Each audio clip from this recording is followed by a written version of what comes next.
صحرا کے بیٹے ہوتے ہیں، انہیں قدم قدم پہ صحرا کی شدت، موسموں کی شدت، بلاؤں کی شدت، مطلب ان کے سفر کا یہ حصہ ہوتا ہے. تو جو اور ہم پہاڑ کے بیٹوں پہ کیا ہے؟ پہاڑ کے فطرت کے مقاصد کی کرتا ہے نگہبانی، میرا خیال نہیں، یا بندہ ہے صحرائی یا مرد Kohistani.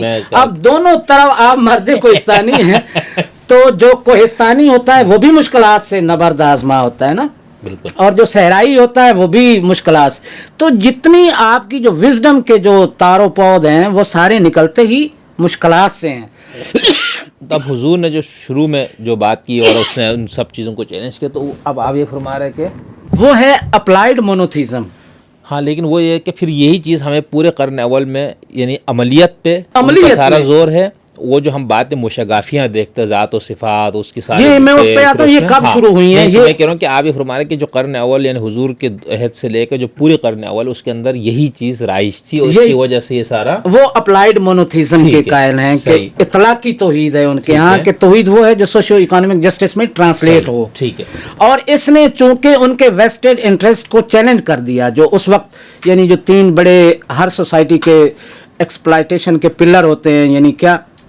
Political elite, mercantile elite قارون ہو گیا، اور ریلیجیس ایلیٹ حامان ہو گیا.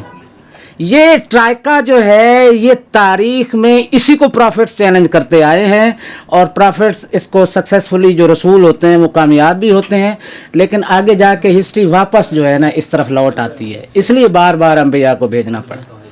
اس کی مستقل نگہبانی مشکل ہوتی ہے. جی بیسیکلی ہم بات کر رہے ہیں کہ رسول اکرم صلی اللہ علیہ وسلم کا جو انقلاب ہے وہ اس ٹرائکا یعنی پولیٹیکل ایلیٹ، مرکنٹائل ایلیٹ اور ریلیجیس ایلیٹ، جس کا ہم نے ذکر کیا ہے کہ وہی ٹرائکا جس سے واسطہ حضرت موسیٰ علیہ الصلوۃ والسلام کا تھا.